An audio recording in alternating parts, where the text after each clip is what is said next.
Sometimes, silence isn't peace, it's preparation, a stillness before the storm, a quieting of the soul before truth cracks through like lightning. Isabel Marie Calderon stood before the full-length mirror in her walk-in closet, gently smoothing the fabric of her champagne-colored evening gown. At 3 months pregnant, her body had begun its subtle transformation, though only the most observant might notice the soft curve beneath the expertly tailored silk. Her amber eyes met their reflection, and she unconsciously bit the inside of her cheek, a nervous habit that always surfaced whenever anxiety crept in. From the master bedroom of their Greenwich estate, the sound of Nathaniel's irritated footsteps echoed sharply. "We're going to be late," he called out, his controlled voice carrying that familiar edge that made her stomach knot. Isabel took one last look at herself. Her deep brunette hair was swept into an elegant updo, her jewelry minimal, and her expression as serene as she'd perfected it over years of attending such formal events. "Coming," she replied, grabbing her clutch and stepping into the bedroom. Nathaniel James Everett stood by the door, every inch the successful businessman in his perfectly tailored tuxedo. His steely blue eyes scanned her appearance with the critical detachment she'd grown accustomed to. "Thought that dress," he began, then shook his head. "Never mind, the car's waiting." The ride to the Whitmore Hotel in Manhattan passed in tense silence. Isabel stared out the window, watching city lights blur into a cascade of gold and white, her father Joseph's voice from years ago echoing in her mind. "Just breathe, sweetheart." Slowly, she placed a protective hand over her stomach, drawing quiet comfort from the life growing within her. The annual business gala was already in full swing by the time they arrived. Crystal chandeliers cast a warm glow over the expansive ballroom, where New York's elite mingled with effortless polish. Isabel recognized faces from past events, the same rehearsed smiles, the same orchestrated conversations about stock portfolios and property development. "I need to speak with some investors," Nathaniel said, his gaze already scanning the crowd. "Try not to look so withdrawn." He squeezed her arm just tightly enough to make his point before disappearing into the sea of black tuxedos and glittering gowns. Isabel made her way to their assigned table, exchanging pleasant greetings with familiar acquaintances. Her keenly observant nature picked up on the subtleties others might miss. The way Nathaniel's assistant kept darting glances toward the terrace doors, the slight tremor in her hand as she raised her water glass, the hush that fell over certain conversations whenever Isabel drew near. An hour passed, then 2. Nathaniel remained absent from their table, though Isabel caught glimpses of him through the crowd, always moving, always toward the terrace. A tension gripped her chest, that same instinct she'd learned to trust over years of introspection, the quiet inner voice that noticed what others ignored. The path to the terrace took her past tables filled with Manhattan's finest. Their laughter and idle chatter faded with each step. Through the floor-to-ceiling windows, the city skyline sparkled against the night sky, a beautiful view that now seemed to mock her growing unease. She heard them before she saw them. Nathaniel's distinctive laugh, mingled with a feminine giggle, made Isabel's hand tremble as she pushed open the glass door. The cool night air carried the scent of gardenias from the hotel's meticulously maintained grounds, a sweet fragrance that would forever remind her of this moment. There, in the shadow of a decorative trellis, stood her husband of 5 years, his arms wrapped intimately around a woman in a deep burgundy dress. Isabel recognized her immediately. Cassandra Blake, the new financial analyst he had hired 3 months ago. The same woman who had brought coffee to their house just last weekend, smiling sweetly and complimenting Isabel's flower beds. "Nathaniel." Her voice came out steadier than she felt. He turned slowly, showing no surprise, no shame, only mild irritation at being interrupted. Cassandra stepped back but remained close, her hand still resting on Nathaniel's arm with familiar ease. "Isabel." His voice carried that dangerous calm she knew all too well. "You're embarrassing yourself. Go back inside." "How long?" The words escaped before she could stop them. Inside her, their unborn child stirred, as if sensing the tension in the air. "Don't start this here," he warned, his jaw tightening, his blue eyes turning to ice. "I deserve to know." Isabel stepped forward, drawing strength from somewhere deep within. "How long have you been lying to me?" A small crowd had started to gather near the terrace doors.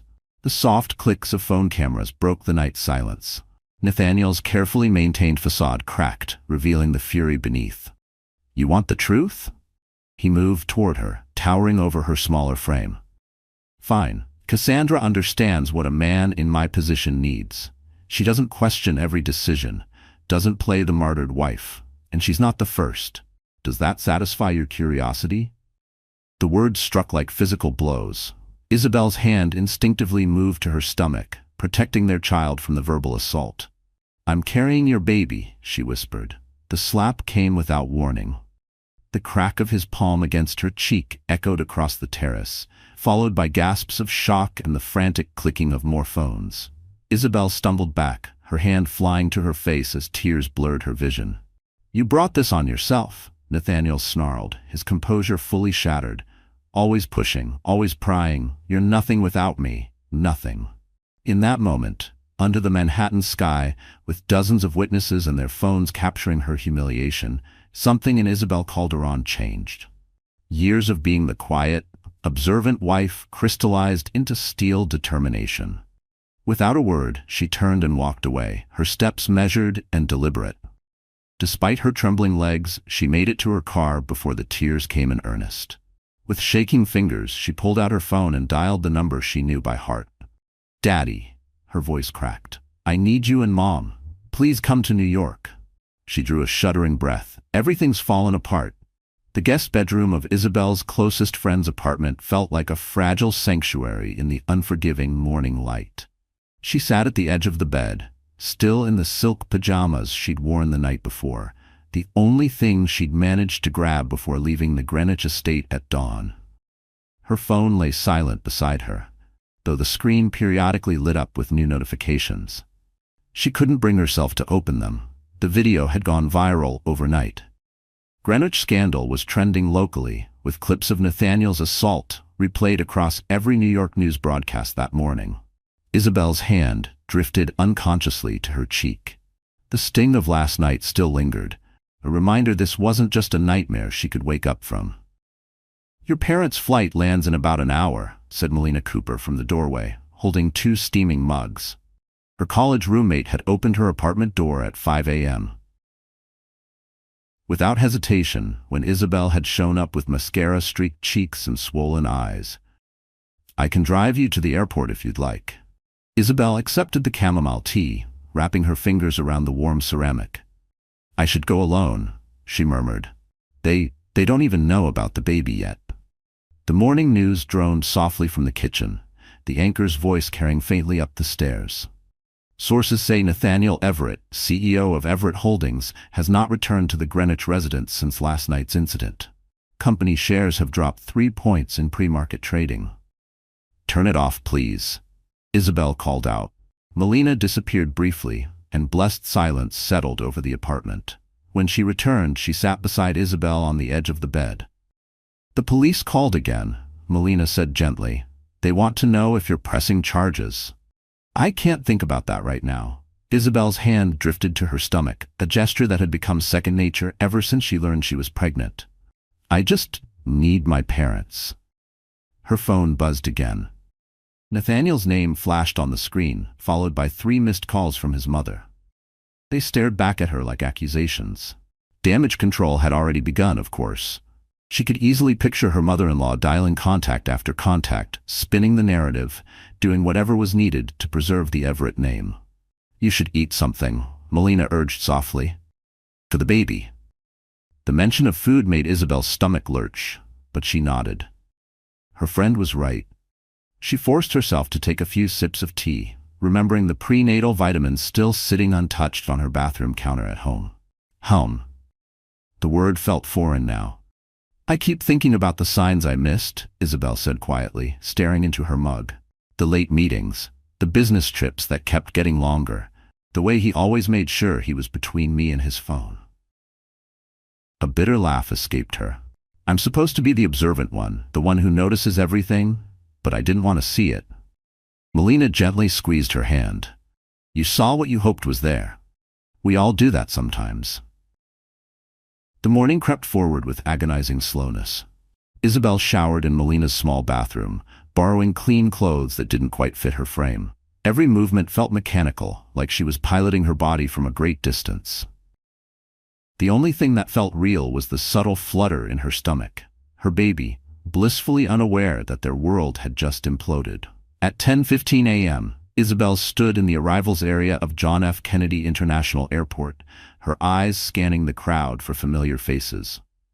Her father's text had been brief. Terminal 5. Almost there, sweetheart. She spotted them before they saw her. Joseph Calderon's tall, weathered figure moving purposefully through the crowd, his hands clutching both carry-on bags.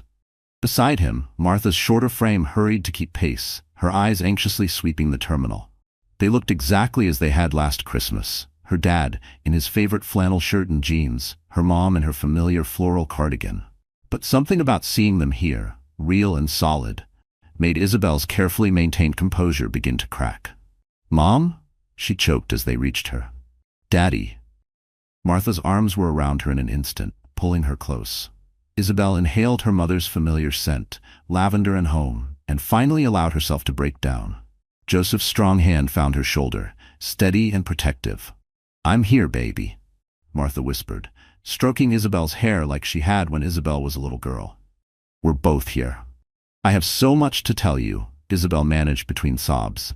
I'm pregnant." She felt her mother's sharp intake of breath, saw her father's hand tighten on the luggage handle, but neither of them let go. Instead, Joseph stepped forward, wrapping his arms around both his wife and daughter, creating a quiet shelter amid the stares and whispered conversations surrounding them. "Let's get you out of here," he said softly, his deep voice steady, even though Isabel could feel the emotion trembling through his embrace. "We'll figure everything out together." As they walked toward the parking garage, Isabel moved between her parents like a child being gently shepherded home.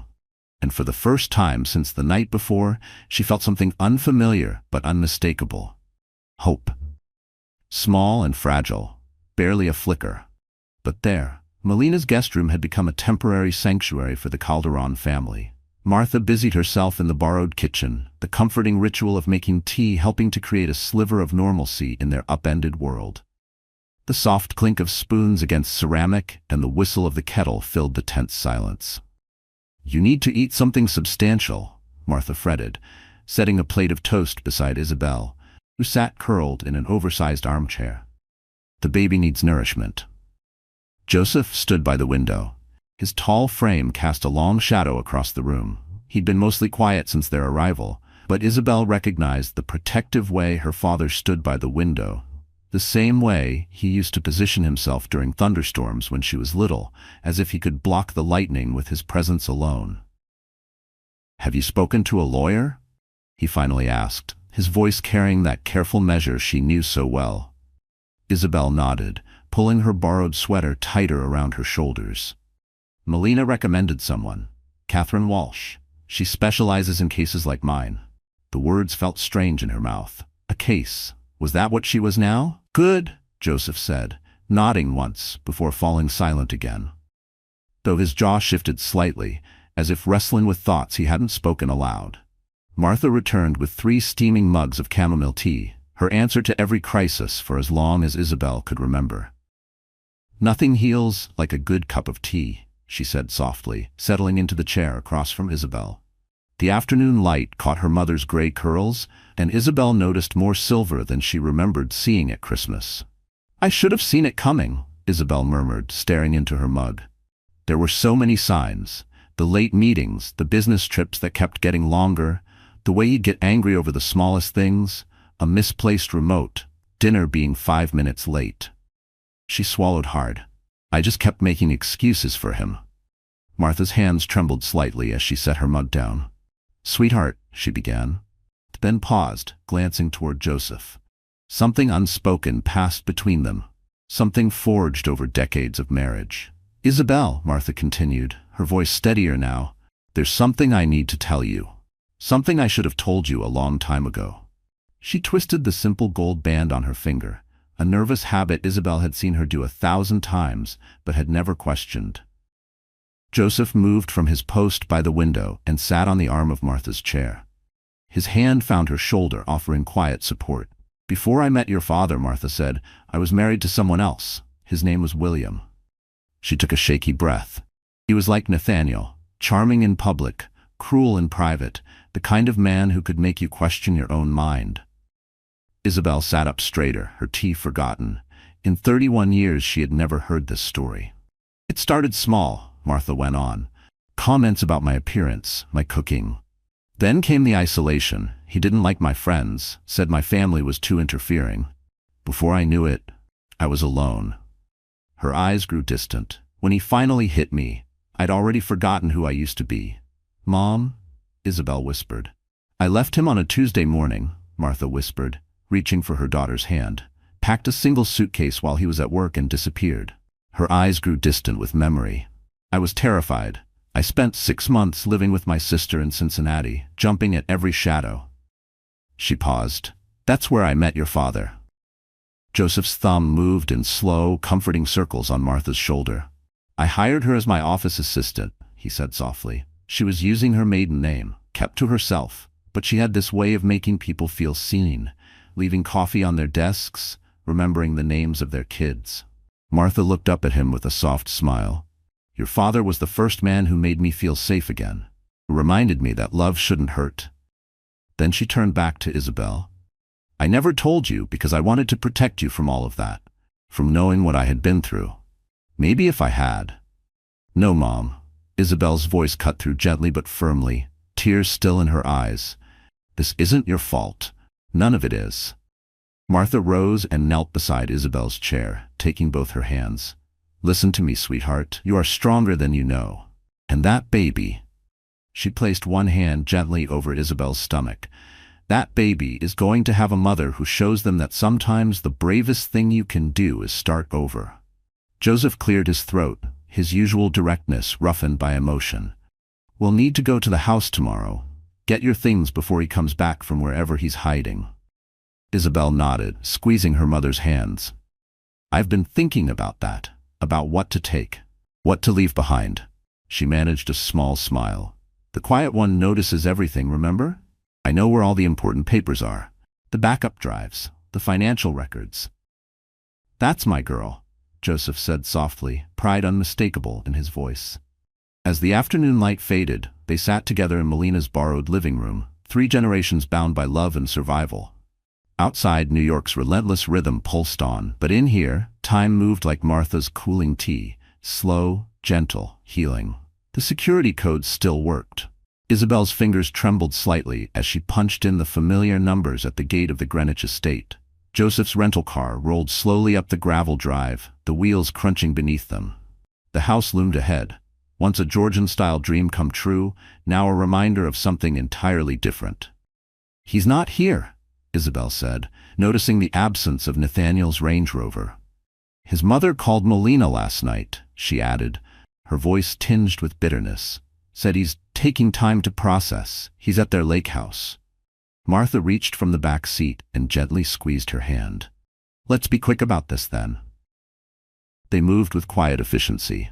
Isabel had spent the previous night making lists, her natural organizing skills taking over, even in the midst of upheaval. Turning to this new painful task, Isabel moved through the house with quiet purpose. Important documents from the home office, jewelry from the master bedroom safe, external hard drives from Nathaniel's desk drawer, the prenatal vitamins from the bathroom counter, each item methodically listed, remembered. Joseph positioned himself by the front windows, keeping watch while mother and daughter worked. His presence felt like a shield, solid, dependable. "The combination is my birthday," Isabel said flatly as she knelt in front of the safe. "He always said he'd never forget it that way." The heavy door swung open, revealing tidy rows of jewelry boxes and neatly stacked documents. Martha held open a canvas bag as Isabel began emptying the contents with practiced calm. Her engagement ring, a 3-carat diamond that had always felt too ostentatious, went in last. She paused, staring at it for a long moment. "Did you keep yours?" she asked her mother quietly. "From before Dad?" "No," Martha answered softly. "I sold it to pay for my lawyer." She touched Isabel's shoulder. "Each story is different, sweetheart. Do what feels right for you." In Nathaniel's home office, Isabel moved with silent precision. Years of being the perfect wife had taught her the layout of every drawer, every file cabinet. She gathered the external hard drives, USB sticks, and the folder of documents she had carefully copied over the past year, placing them all in her laptop bag. "Smart girl," Joseph murmured, watching from the doorway. "I noticed things," Isabel replied, her fingers flying across Nathaniel's keyboard. Every time he'd slam his laptop shut when I walked in, the way he'd take calls in the garden. I started preparing, just in case. She transferred the last of the files she needed, then carefully reset everything to look untouched. The master bedroom was the hardest.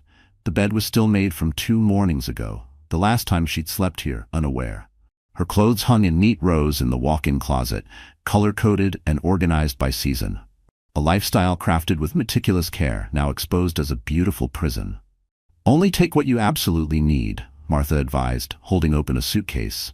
"Clothes for different weather. Personal items. The rest." She gestured gently. "The rest is just things."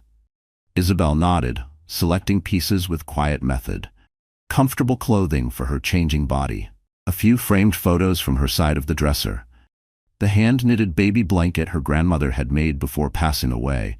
She had planned to use it for a special announcement that would never come. In the kitchen, she paused before the refrigerator.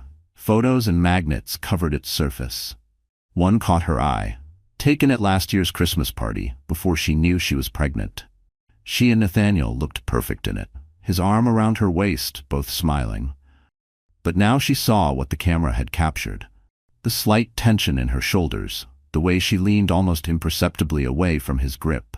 Joseph appeared beside her silently. He reached up, gently removed the photo, and slid it into a manila folder. "Evidence," he said simply. "Catherine Walsh might need it." They worked steadily for 2 hours, moving like ghosts through the house that had been Isabel's home for 5 years. Room by room, they gathered the fragments of her life, the pieces she wanted to keep, leaving behind the carefully curated facade she had built as Nathaniel Everett's wife. As they packed the final bag into the trunk of Joseph's rental car, Isabel's phone buzzed. A text. From Cassandra, of all people. "We need to talk." About the offshore accounts. Isabel stared at the message, heart pounding. The quiet one notices everything, she reminded herself, even the suspicious transfers she'd carefully documented over the past year. "Ready?" Joseph asked from the driver's seat. Isabel took one last look at the house through the windows. The kitchen where she'd hosted dinner parties. The living room where she'd sat silently through Nathaniel's outbursts. The staircase she had climbed, night after night, feeling small and alone. "Yes," she said, sliding into the passenger seat. "I'm ready." She didn't look back. Instead, she forwarded Cassandra's message to Catherine Walsh. The quiet one was done being silent. Catherine Walsh's office was a stark contrast to the lavish Everett Holdings headquarters, where Isabel had spent so many hours organizing charity galas. The walls were a muted gray, lined with diplomas and legal certifications rather than expensive art. Catherine herself was like her office, practical, focused, refreshingly direct. "Cassandra Blake's message is a game changer," Catherine said, reviewing the documents spread across her desk. Isabel sat between her parents, back straight, hands folded protectively over her small baby bump. "She's scared, and she should be. The financial records you've gathered suggest a pattern of systematic fraud." Joseph leaned in slightly. "What exactly are we looking at?" Catherine pulled a file from the stack. "Based on Isabel's documentation, Nathaniel has been funneling substantial sums through a series of shell companies. Cassandra's signature appears on several transactions, as a witness or secondary authorizer. She's implicated herself deeply in this," Catherine added. "I noticed the transfers starting last spring," Isabel said quietly. "Small amounts at first, then they grew, always on Friday afternoons, when he thought I was at yoga." She paused, remembering the quiet hours she'd spent in his home office instead of at the studio, meticulously photographing documents with trembling hands. Martha reached over and gently squeezed her daughter's hand. "You were so brave, sweetheart." "You were smart," Catherine corrected, her tone approving. "Most clients come in with suspicions and nothing else, but you've given me a foundation to build on." She tapped at her keyboard, pulling up more files. "And the video of the assault?" Catherine continued. It's actually helped us. Public sympathy is overwhelmingly on your side, and Nathaniel's behavior has made several board members nervous. They're worried about liability. Isabel bit the inside of her cheek. It was a gesture Catherine had already come to recognize. It meant Isabel was processing difficult information. His mother called again this morning, Isabel said quietly. Said I'm destroying their family name, that I should think about my child's future.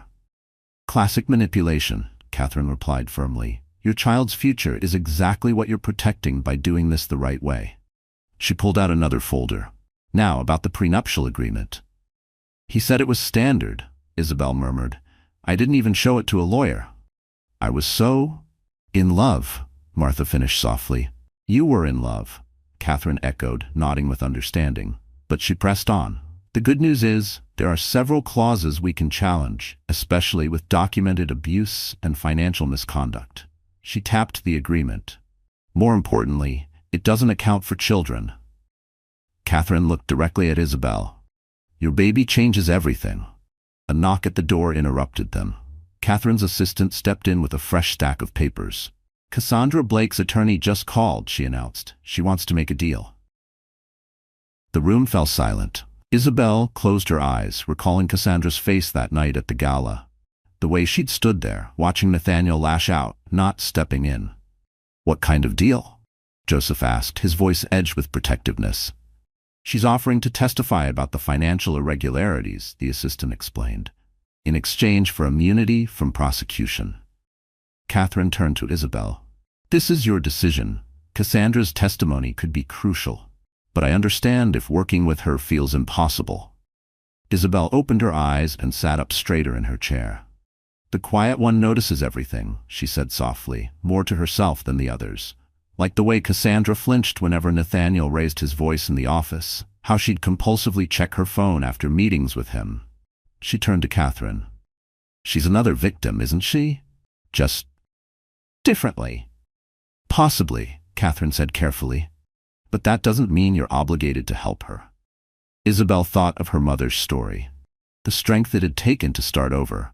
Tell her attorney we'll consider it, Isabel said, her voice growing firmer. But we need full disclosure. Every document, every transaction, every conversation. She doesn't get to hide anything else.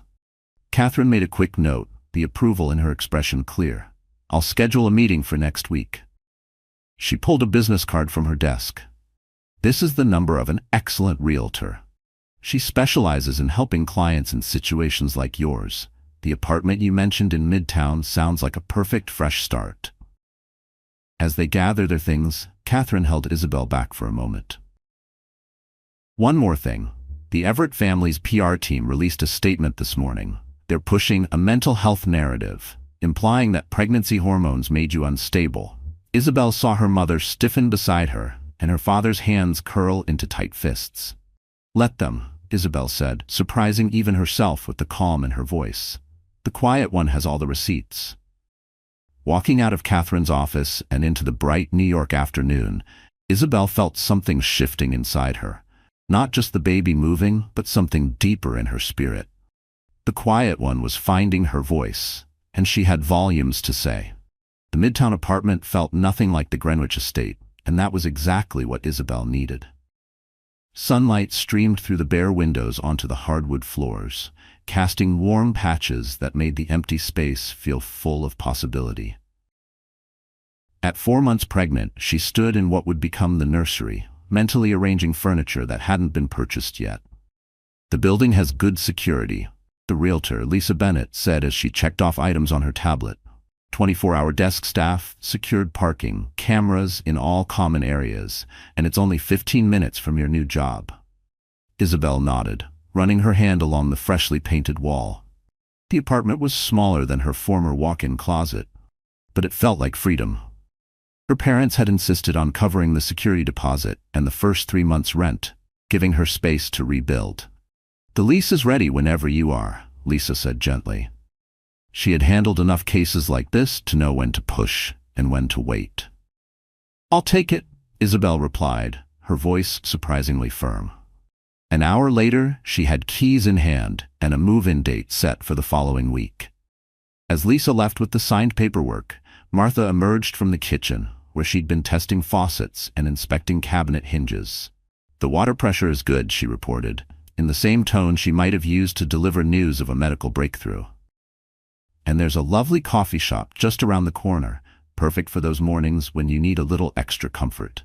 Isabel smiled, recognizing her mother's attempt to make everything feel normal. "Mom, you don't have to pretend this is what you wanted for me." Martha's expression softened. "What I want is for you to be safe and happy. This," she gestured around the apartment, "this is a step toward both." Joseph appeared in the doorway, having just finished his own inspection of the building's security systems. The desk guard seems sharp, former military. "I spoke with him about protocols for unwanted visitors." "Dad," Isabel started, "just being thorough, sweetheart." He pulled out his phone. "Your mother and I have been talking. We'd like to stay in New York a while longer. Help you get settled." Isabel felt tears press at the back of her eyes. Damn pregnancy hormones. But she forced them back. "You have lives back home, jobs." "We have you," Martha said firmly. "Your father can work remotely for a few weeks, and my garden club will survive without me." A text notification interrupted the moment. Cassandra's attorney again.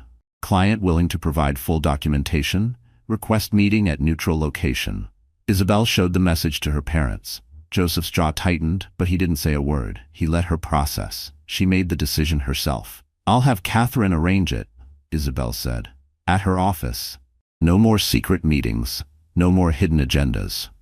Later that afternoon, Isabel sat in a small cafe her mother had discovered, sipping decaf tea and opening her laptop. The job she had accepted, administrative assistant at a family-owned construction company, was set to begin next Monday. The salary was a fraction of what she'd been used to, but it came with solid health insurance and, more importantly, no complicated strings. Her phone buzzed again. Another message, this one from Melina. "News crew outside the Greenwich house. His mother's giving interviews about her concerns for your mental health." Isabel closed her eyes, breathing deeply. The way her father had taught her. Let them spin their stories. The quiet one had facts on her side. Opening her email, she found a message from Catherine. Attached were documents for review. The lawyer had already begun the process of challenging the prenuptial agreement, citing documented abuse and financial misconduct. There was also a draft restraining order ready for Isabel's approval. As she read through the legal language, a memory surfaced. Nathaniel laughing at her methodical habits, calling her obsessive for keeping such detailed records. "You need to learn to relax, darling," he'd say, usually right before doing something that absolutely warranted careful documentation. The baby moved, a gentle flutter that still caught her off guard every time. "We're going to be okay," she whispered, one hand on her growing bump. "The quiet one is making sure of that." Her phone lit up again, this time with a message from an unknown number. "Mrs. Everett, this is Robert Chen from the SEC. We've received some concerning information about Everett Holdings. Would you be willing to speak with us?" Isabel stared at the message for a long moment, then forwarded it to Catherine. The quiet one's careful documentation was about to make some serious noise. Martha returned to the table with fresh tea and a pair of warm muffins, settling into the chair across from Isabel. "You've got that look," she said, studying her daughter's face. "The one you used to get when you figured out a puzzle." "Just thinking," Isabel replied, closing her laptop, "about how sometimes the quietest person in the room is the one you should have been watching all along." The SEC's New York office was deliberately forgettable. Beige walls, standard-issue furniture, and the soft hum of fluorescent lights created an environment meant to put people at ease, or perhaps lull them into a false sense of security. Isabel sat in one of the conference rooms with Catherine Walsh at her side, facing Robert Chen and two other investigators. "These transactions," Chen said, sliding several documents across the table, "match perfectly with the patterns you documented." His tone carried a quiet professional admiration. "Most people don't think to photograph bank statements with timestamps." "The quiet one notices details," Isabel replied, her voice steady despite her racing heart. At 5 months pregnant now, her condition was obvious, even beneath the loose professional outfit she had carefully chosen for the meeting. My client has provided extensive documentation of questionable financial activities at Everett Holdings, Catherine interjected smoothly. We're prepared to cooperate fully with your investigation, Mrs. Everett, Robert Chen began. Miss Calderon, Isabel corrected quietly. I've filed to restore my maiden name. Chen nodded apologetically. Miss Calderon, Lauren Blake's testimony corroborates your evidence. The offshore accounts, the shell companies, the manipulated books, it's all there. But we believe this goes beyond just Nathaniel Everett. Isabel's hand instinctively went to her stomach as the baby shifted within her. His mother, she said. Margaret Everett has been on the board for over 20 years. Tell them about the charity galas, Catherine prompted gently. Isabel took a deep breath, recalling the countless elegant evenings she'd attended. Watching, listening, noticing. The Everett Family Foundation hosted 4 major fundraising events each year. Very exclusive, very expensive. But the numbers never quite made sense, she explained. I handled some of the invitation lists. I saw the donation records. She paused, collecting her thoughts. People would donate large sums, millions sometimes. But only a fraction of those amounts showed up in the foundation's public disclosures.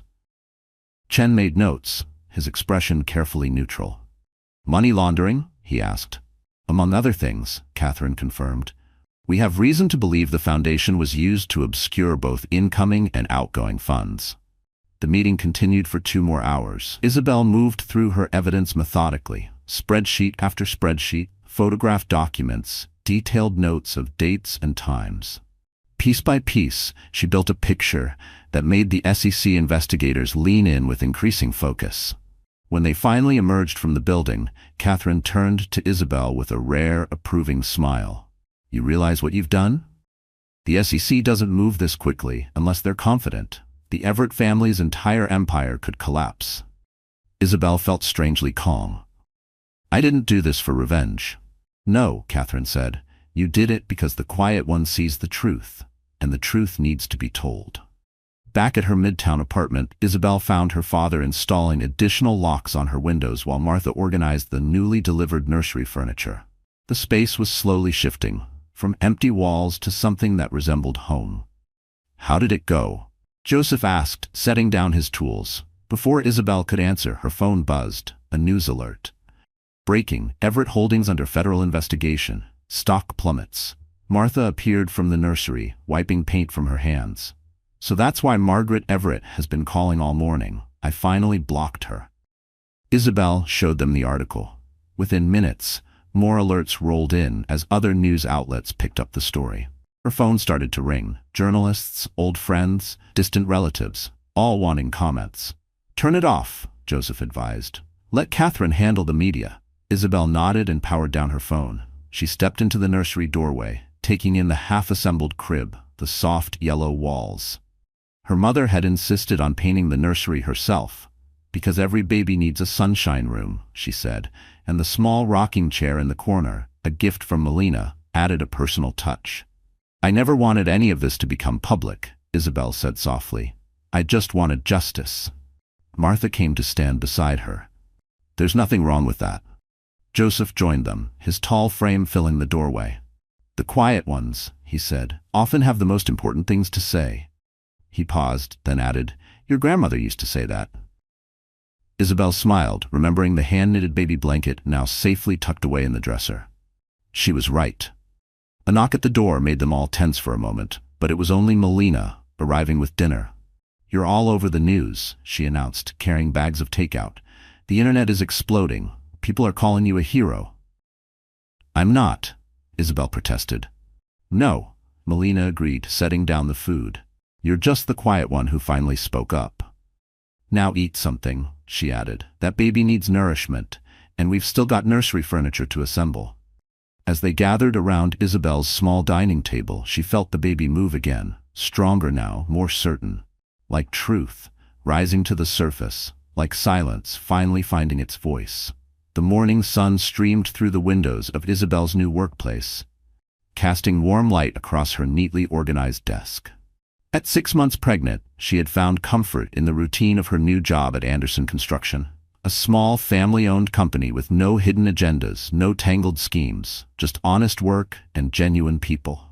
Carol Anderson, the owner's wife, appeared beside her desk with a steaming mug. At 70, Carol treated every employee like family, and she had taken a particular interest in Isabel's story after recognizing her from the news. "Thank you." Isabel smiled, accepting the tea. Her computer screen was filled with news tabs. Everett Holdings stock had dropped another 15% overnight.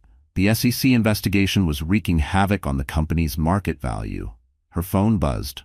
"Catherine Walsh, Margaret Everett is holding a press conference at noon. Nathaniel will be there." Isabel's hand trembled slightly as she set down the mug. After weeks of hiding at the lake house, Nathaniel was finally showing his face. The baby kicked, as if sensing her tension. "Bad news?" Carol asked gently.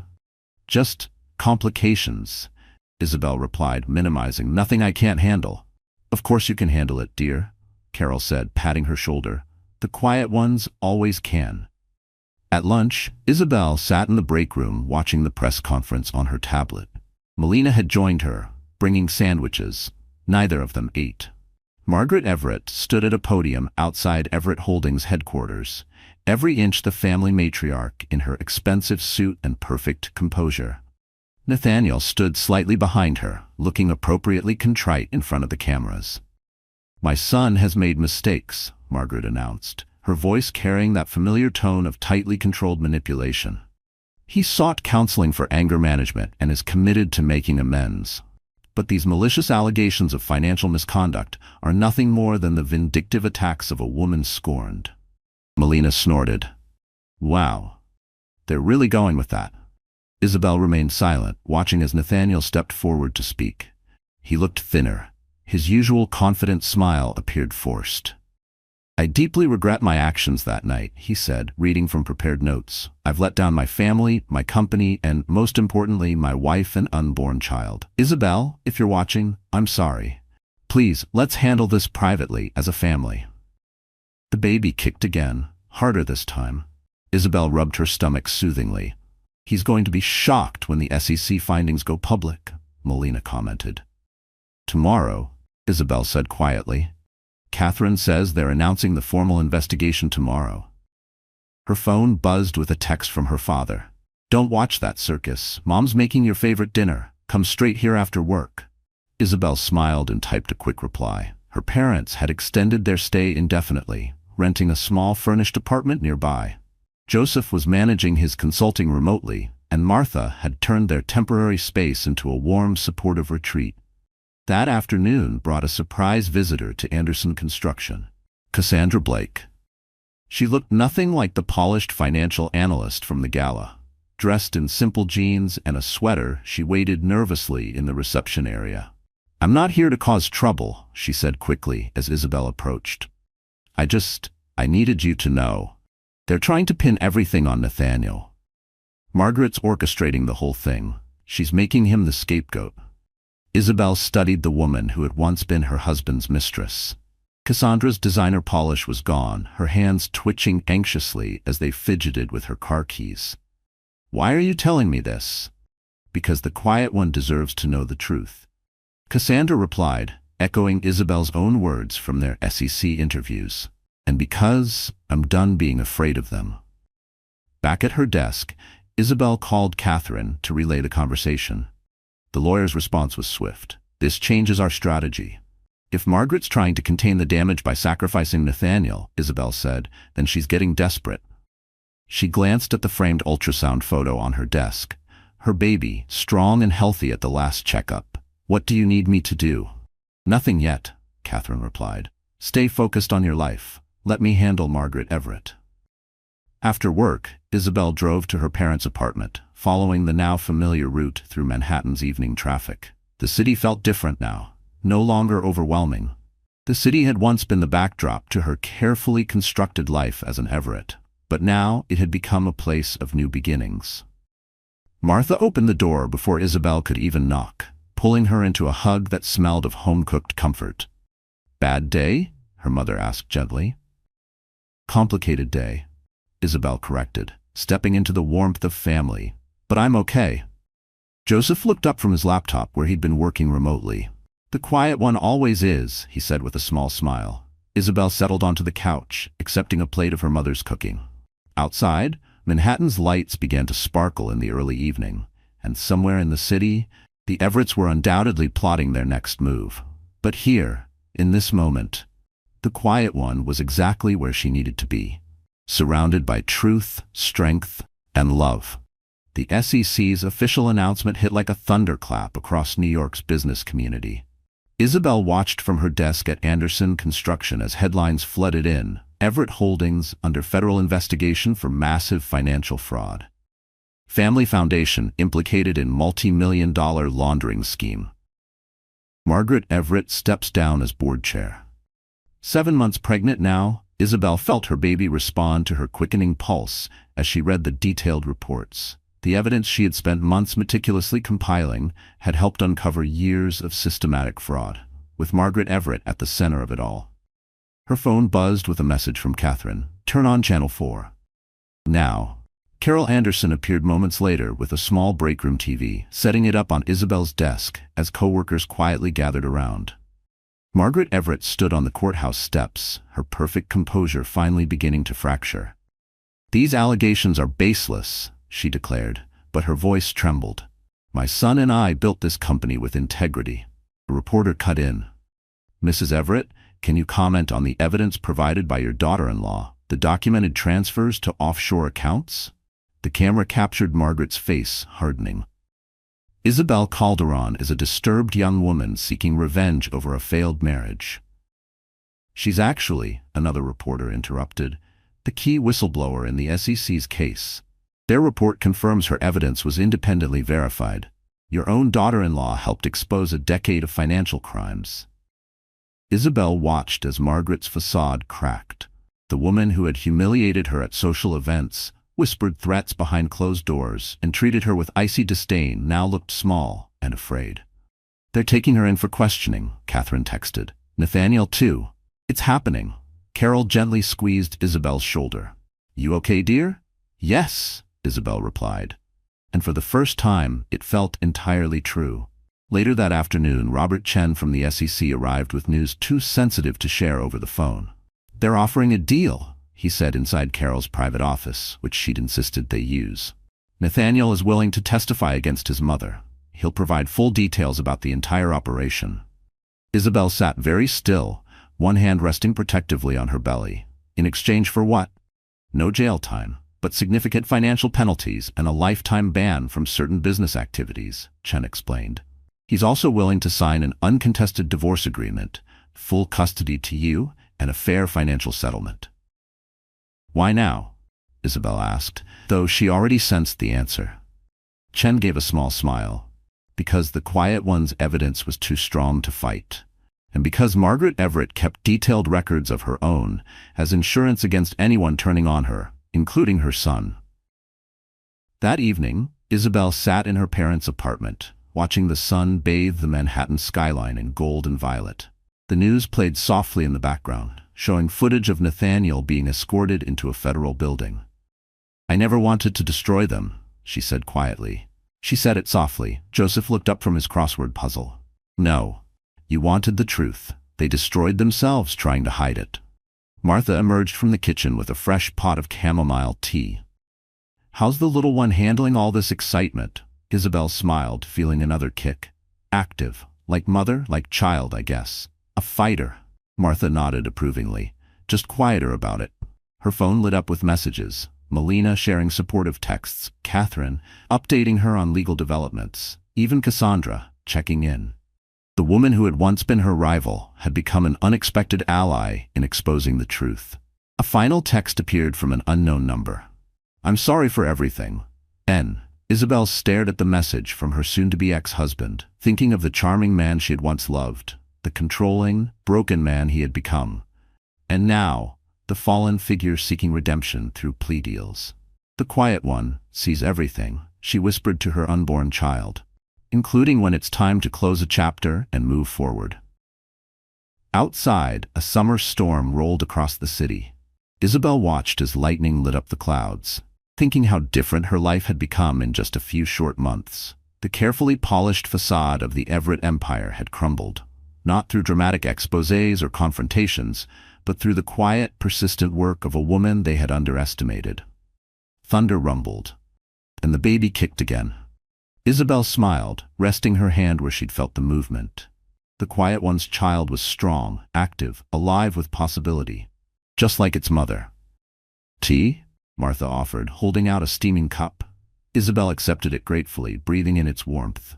"Did you ever imagine when you left William that you'd one day help me through something like this?" Martha settled beside her on the couch. "I imagined you'd be stronger than I was, and you are." "We both were strong," Isabel corrected gently. "Just in our own ways." Joseph folded his newspaper and joined them by the window. Together, they watched the storm roll over Manhattan, nature's own display of power and renewal. The quiet one had found her voice, and the thunder answered with approval. 2 months after the Everett empire crumbled, Isabel sat in a rocking chair by the nursery window of her midtown apartment, watching the sunrise over the city.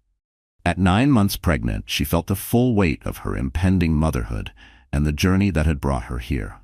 That morning's edition of the New York Times lay on the side table. The headline read, "Margaret Everett pleads guilty to financial fraud, faces 15 years in federal prison." Beside it, divorce papers bore fresh signatures, granting Isabel full custody of her unborn child and a settlement that would secure their future. The nursery walls, still painted the gentle yellow her mother had chosen, glowed in the morning light. A handmade quilt, Carol Anderson's gift to her newest grandbaby, draped over the crib rail. On the dresser, her grandmother's knitted blanket waited patiently for its new owner. "Can't sleep?" Martha appeared in the doorway, already dressed for the day ahead. She had insisted on staying through the birth, and for once, Isabel hadn't protested. "Need the help?" Isabel smiled, rubbing her belly. "Your granddaughter is practicing her kickboxing." "The quiet one's daughter isn't so quiet," Martha replied with a grin. She handed over a cup of her signature chamomile tea and settled into the second rocking chair, a thoughtful addition from Joseph, who believed every nursery needed a spot for Grandma. "I got an interesting call yesterday," Isabel said, sipping her tea. "The women's shelter downtown wants me to join their board. They think my story might help others find their voice. Will you do it?" Isabel nodded slowly. "Not for publicity, but if the quiet one's experience can help another woman find her strength." She trailed off as the baby kicked particularly hard. The sound of Joseph's quiet whistling drifted up from the kitchen, likely already preparing breakfast. The familiar tune blended with the early morning hum of city traffic from the street below, the soundtrack of Isabel's new life. Her phone buzzed. A text from Melina. "Ready for your last day before maternity leave? The office has a surprise planned." Isabel smiled, thinking of her coworkers at Anderson Construction. What had started as a temporary escape had evolved into a genuine career. Just last week, Carol Anderson and her son had offered her a permanent role as operations manager, impressed by her attention to detail and steady leadership. "The quiet one landed on her feet," Isabel murmured. "You did more than land," Martha said warmly. "You soared." A knock at the door announced Cassandra's arrival for their weekly breakfast, yet another unexpected turn in Isabel's new chapter. The two women, once adversaries, had found common ground in their healing. Their conversations had shifted from legal testimony to real, honest friendship. "I brought those pregnancy-safe pastries you love," Cassandra called out, entering with a bakery bag. "And news about the foundation case." The Everett Family Foundation's assets had been frozen, its books under federal scrutiny. But Isabel had a plan for that too, working with Catherine to ensure that legitimate charitable causes wouldn't suffer for the Everett's crimes. "The quiet one thinks of everything," Joseph said, appearing with a tray of breakfast essentials. As they gathered in Isabel's small but sunlit dining room, the baby shifted again, strong, certain, and ready. The doctor said it could be any day now. Her hospital bag was packed, the nursery ready, her support system firmly in place. "I've been thinking about names," Isabel said, accepting a pastry from Cassandra. "I want something that means strength, but not the obvious choices." "The quiet kind of strength," Martha nodded in understanding. "Dawn," Isabel said softly. "It means the beginning of light, when darkness fades and truth emerges." Cassandra raised her teacup. "To Dawn then, and to her mother, who taught us all about the power of quiet strength. The sun had fully risen now, painting the Manhattan skyline in warm, golden promise. Isabel felt dawn move within her, strong and certain, ready for her own emergence into the world. The quiet one's daughter would be born into light and truth, surrounded by love and authentic connection. Sometimes, Isabel said, watching the city wake beyond her windows, the quietest voice carries the strongest truth. Martha squeezed her hand. And sometimes the quietest person in the room is the one writing the whole story. Joseph's steady presence, Cassandra's reformed friendship, Melina's unwavering support, Carol's maternal encouragement, all the threads of her new life, woven together into something real. Not a performance, not a mask, but a foundation built on quiet strength. Dawn kicked again, and Isabel smiled. The quiet one's journey had become something larger than herself. Not an ending, but a beginning, as silent and powerful as the sunrise outside her window. In the end, it wasn't about winning or revenge. It was about finding her voice. Her truth. Her dawn. The quiet one had risen, and her light would help others find their way. 1 year later, the morning sun poured into Isabel's expanded midtown apartment, catching the silver frame of a photo on her desk.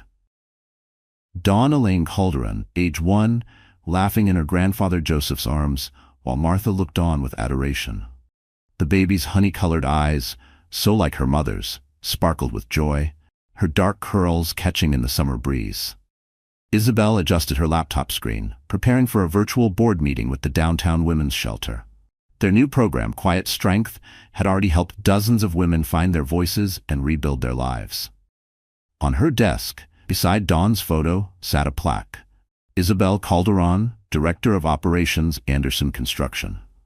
And beside it, a handwritten note from Carol Anderson. The quiet ones lead best.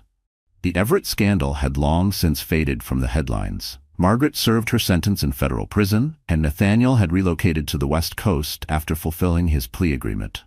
The Everett Family Foundation's remaining assets had been restructured into a new charitable trust, now overseen by an independent board, including Cassandra Blake, whose own redemption had inspired many across corporate America to speak up against corruption. From the living room, Dawn's laughter echoed as Melina played with her.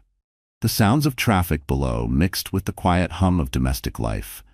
Peace earned, happiness reclaimed. Isabel reached for the well-worn baby blanket her grandmother had knitted, now draped over her office chair. A new message popped up on her screen. Ready when you are. Women's Shelter Director. The quiet one had found her voice, and now she would help others find theirs. Not with shouting, not with spectacle, but with the steady, unwavering strength of truth. Finally spoken. Dawn burst into the room, toddling on unsteady feet, reaching for her mother with pure trust and joy. Isabel lifted her daughter, breathing in her sweet baby scent, and smiled. Some stories end in thunder, but the best ones, she'd learned, end with the quiet promise of a new dawn. Dear friend, hey, can I ask you something? Are you still here with me, right now, in this moment? If you're still here reading these words after everything, that means something. It means you felt something. And maybe, just maybe, you saw a part of yourself in Isabel's quiet strength. Some storms roar, others whisper, and some of the most powerful voices are the ones we almost miss until they rise. You don't have to be loud to be brave. You don't have to be bold to be unbreakable. Sometimes, simply staying, showing up, listening to that quiet voice inside you, that's real courage. Stoic wisdom teaches us not to chase control over the world, but mastery over ourselves. Isabel didn't fight the noise. She embraced her truth. And you, dear friend, have that same fire quietly waiting in you too. Because sometimes, the softest voice holds the loudest truth. If this story stayed with you, please tap that like button. It helps more than you know. Share it with someone who needs it. And subscribe for more stories that don't just entertain, but speak to the heart. Thanks for staying. I see you, and I'm so glad you're here.